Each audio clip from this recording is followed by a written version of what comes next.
Donc, revenons maintenant à ce mot voix, qui pour nous remplacera ce soir le mot religion. Employer le mot voix plutôt que celui de religion quand on parle de bouddhisme est extrêmement important dans le cadre de dialogue entre chrétiens et bouddhistes. Parce que les chrétiens, sans même faire de forcing, peuvent employer le même mot pour parler de leur tradition.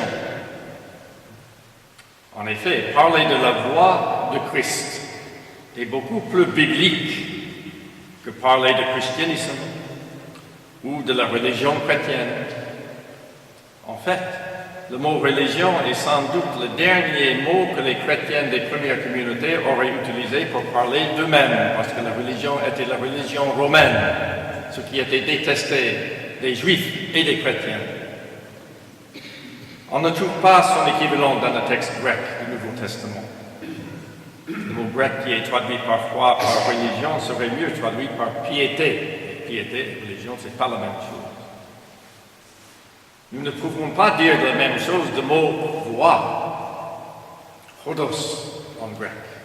Ainsi, nous découvrons, en lisant les Actes des Apôtres, qu'à Damas, Saul, je cite, trouvait quelques adeptes de la voix, qu'Apollos avait été instruit de la voix du Seigneur et que Priscille et Aquila lui exposèrent plus exactement la voix.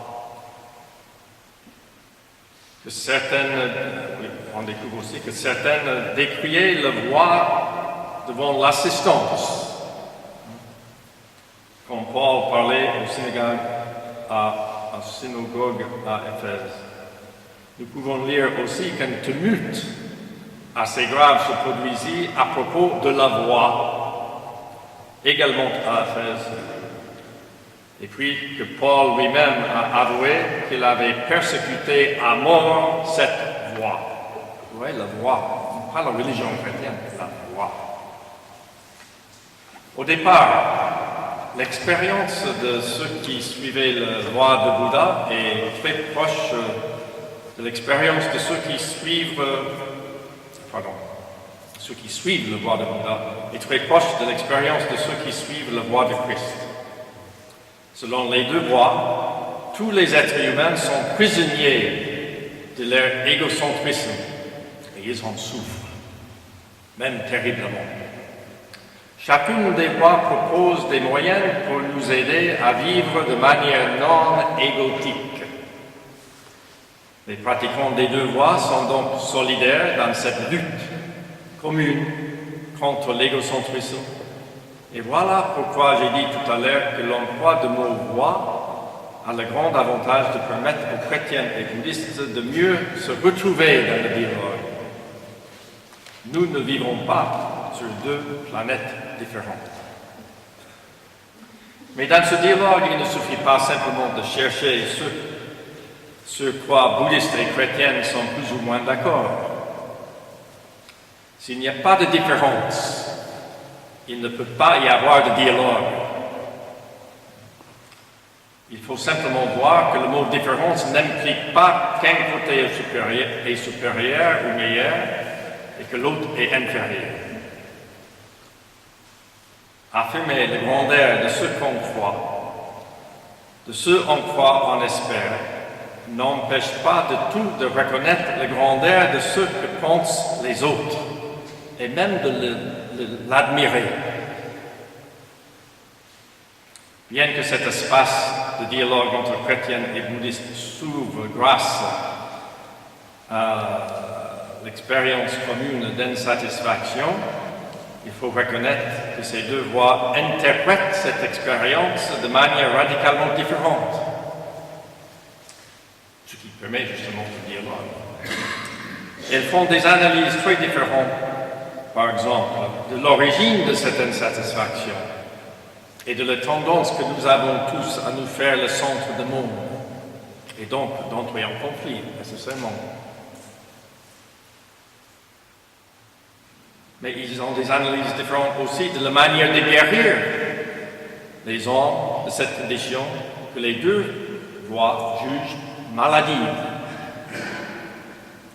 Dans le bouddhisme, très rapidement, dans le bouddhisme, en général, parce qu'il y a beaucoup de diversité dans le bouddhisme, mais dans le bouddhisme, la cause de cette souffrance, de cette insatisfaction, est l'ignorance.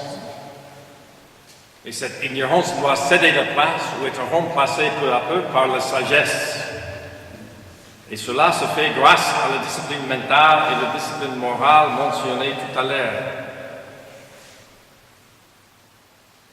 Et très important, cette condition humaine s'explique sans aucune référence à Dieu. Des majuscules. Un Dieu d'amour, un Dieu qui est absolu et en même temps personnel. Et sur ce point, Jean-Paul II avait raison. Mais cette absence de Dieu, de ce Dieu-là, fait partie de la cohérence interne extraordinaire de cette tradition. Il n'y a donc pas de révélation dans le bouddhisme, au moins dans le sens que donnent à ce mot ceux qui suivent la voie de Christ. Dans le christianisme, l'ignorance est toujours là. Mais le vrai problème, c'est que nous sommes des êtres blessés au plus profond de nous-mêmes. Nous souffrons de notre incapacité à vivre pleinement nos relations avec nos semblables et avec Dieu. Ces relations qui seules nous permettent de devenir pleinement humains, pleinement des personnes. Donc le fond du problème, c'est que nous sommes dans une situation où nous expérimentons, nous souffrons d'une relation brisée. La sagesse ne suffit pas pour rétablir une relation brisée, au moins dans l'analyse chrétienne des choses. Seul l'amour peut le faire. Et cet amour vient de Dieu. Comme dit Saint Jean, Dieu est amour. Dieu nous a aimés d'abord, et c'est pourquoi nous allons aimer les uns les autres. Il y a beaucoup de références à cet amour qui viennent de Dieu. Cela ne veut pas dire qu'il n'y a pas d'amour chez les bouddhistes et qu'il n'y a pas de sagesse chez les chrétiens. Je parle uniquement de ce qui structure chacune de ces deux voies, ce qui est au cœur de leur cohérence respective. Il est clair que pour les chrétiens, la question de Dieu est essentielle. Surtout quand il veut parler de l'espérance, car cette espérance concerne directement le bonheur qui, lui, est promis par Dieu. Un bonheur qui finalement serait irréalisable en dehors d'une communion avec Dieu. Toute ma vie, presque, j'ai essayé de comprendre la cohérence interne du bouddhisme, en parlant avec les bouddhistes, en dialoguant avec les bouddhistes, en étudiant le bouddhisme. Cette cohérence interne où tout s'explique sans Dieu, y compris le bonheur de l'homme. Vous voyez donc où se trouve le problème pour une chrétienne, pour qui Dieu demeure la source d'espérance et qui se laisse interroger par la cohérence bouddhique, qui semble bien ne laisser pas de place au Dieu de la foi chrétienne et donc non plus à l'espérance que fait vivre un chrétien. Vous comprenez aussi pourquoi, depuis longtemps, je médite les paroles de première lettre de Pierre. Vous avez sans doute médité vous-même très souvent. Soyez toujours prêts à justifier votre espérance devant ceux qui vous en demandent compte. C'est la première lettre à Pierre, chapitre 3, verset 15. Ou selon la traduction de la Bible de Jérusalem, la première c'était la Bible de Tome. Soyez toujours prêts à la défense contre quiconque vous demande raison de l'espérance qui est en vous. Je vous assure, mes amis bouddhistes, des vrais amis, parce que souvent quand on n'est pas émis, on ne pose pas des questions difficiles. Donc, mes amis bouddhistes me demandent souvent de m'expliquer sur la question de Dieu et sur celle de l'homme et finalement sur l'espérance chrétienne. Mais je ne me sens pas dans une position de défense. Au contraire, l'air d'interrogation m'invite à penser et à dire les raisons de mon espérance en des termes toujours nouveaux, ce qui finalement m'a permis d'approfondir ma propre foi. Et pour cela, je leur serai toujours reconnaissant. Ce soir donc, je vais vous parler de Dieu, qui est la source même de l'espérance chrétienne, mais aussi de l'homme. Et je vais parler de Jésus-Christ, et aussi de, je cite, la résurrection des morts et de la vie du monde à venir, que nous, comme chrétiens, attendons. C'est ce que nous disons quand nous récitons le c'est Constantinople le dimanche matin. Mais je vais vous en parler comme j'en parle aux bouddhistes, en partant de mon expérience d'homme. Car s'il y a une chose que j'ai comprise dans mon dialogue avec les bouddhistes et dans ma recherche sur cette tradition, c'est qu'il est essentiel pour chacun de prendre en compte sa propre expérience pour avancer sur son cheminement spirituel. Le Bouddha lui-même invite tous ses disciples à vérifier ce qu'il enseigne à la lumière de leur propre expérience. Ce qui ne veut pas dire que toutes les vérités se valent. Il ne faut pas mal, parfois c'est interprété comme ça. C'est pas ça, parce que les grands maîtres bouddhistes savent que l'homme peut faire une lecture erronée de cette expérience. En ce cas, un maître bouddhiste ne dirait jamais « il faut croire » ou « il ne faut pas croire », car il sait que cette ouverture à la vérité ne se dicte pas.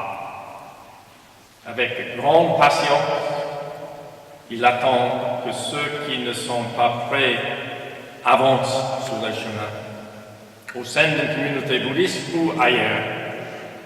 Et au moment propice, le maître redonnera l'enseignement et ses auditeurs verront qu'il parle de la vérité qui les habite. Et là, tout bascule. Les bouddhistes ne préoccupent donc pas des dogmes auxquels il faut croire, aux erreurs auxquelles il ne faut pas croire. Et cela attire beaucoup de Français qui, tout en étant baptisés, beaucoup d'entre eux, n'ont jamais compris le lien qui existe entre la foi et leur expérience d'homme ou de femme, puisque presque personne n'a réussi à leur montrer, à le leur montrer, ou parce qu'ils n'étaient pas prêts à l'entendre. Par contre, ils savent assez souvent ce à quoi il faut croire et ce qu'il ne faut pas croire, ce qui finalement ne les intéresse pas.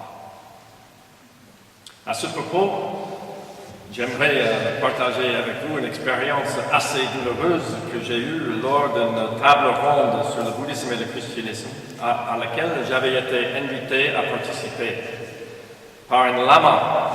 Un lama, c'est le maître de la tradition tibétaine, mais c'était un lama français que je connaissais un peu à l'époque. Donc j'étais là à la table ronde, d'ailleurs c'est jamais rond, c'est à ronde. Et puis on ne voit jamais la personne avec qui on est censé parler et dialoguer. Donc on était là, à la Sorbonne, dans la salle Richelieu. Il y avait 300 personnes, c'était une grande soirée. Et puis le lama a commencé à parler. Et qu'est-ce qu'il dit? Il disait qu'il savait, je vais le citer, il dit à ce public, « Je sais ce qu'est la foi chrétienne. » Alors j'étais un peu étonné parce que moi je ne dirais pas une chose pareille. Je sais ce qu'est la foi chrétienne. C'est une série de dogmes qui sont imposés par une autorité centrale et auxquels tous les chrétiens doivent donner leurs assentiments, même s'ils ne voient pas le lien entre ces dogmes et leur vie quotidienne. Ah, j'étais catastrophique. Pour le résumé de la foi chrétienne, c'était rapide. Et ce qui m'a frappé le plus, vous voyez, quand on est comme ça, on voit les gens avec les yeux, et le langage corporel disait que tout le monde était d'accord avec lui. Ouais. Ah oui, c'est ça. Et puis il a bouclé tout en disant, je sais de quoi je parle parce que j'ai fait le catéchèse, j'étais catéchisé. Donc j'avais 1 minute, on ne peut pas défaire ça. Je dis, mais moi, chrétienne, je n'entends pas les choses ainsi. Et je dis, mais on ne peut pas faire grand-chose. Et le résultat de cela était très important.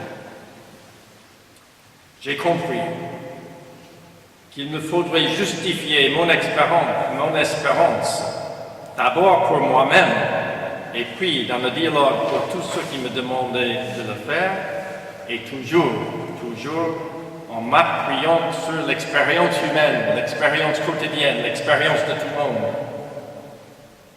Et il ne s'agit pas, bien évidemment, de prouver que ce que je crois est la vérité, mais d'expliquer que ce que je crois est indissociable de ce que je vis tous les jours. Et si nous, c'est-à-dire l'Église, je ne sais pas si tout le monde n'est pas dans l'Église, je sais qu'il y a des bouddhistes là, mais je parle pour les chrétiens. Si nous, donc l'Église, si nous ne pouvons pas montrer ce lien entre la foi et la vie, il vaudrait mieux fermer la boutique. Car nous n'aurons plus rien à dire à personne. La foi et la vie. Vous comprenez donc pourquoi cette question de l'expérience a été constamment présente à mon esprit en préparant cette intervention. Il ne suffit pas de citer les Écritures saintes devant ceux qui nous demandent de rendre compte de l'espérance qui est en nous. Parce que pour la plupart d'entre eux, les Écritures ne pèsent pas très lourd dans leur vie spirituelle. On ne peut pas demander à un bouddhiste à comprendre les Écritures saintes chrétiennes. Il s'agit encore moins de citer le catéchisme de l'Église catholique, qui nous dit ce que les catholiques croient, mais qui ne justifie pas l'espérance chrétienne devant ceux précisément qui ne partagent pas cette foi. C'est un langage absolument inaccessible à quelqu'un qui n'est pas dans le processus d'être catéchisé.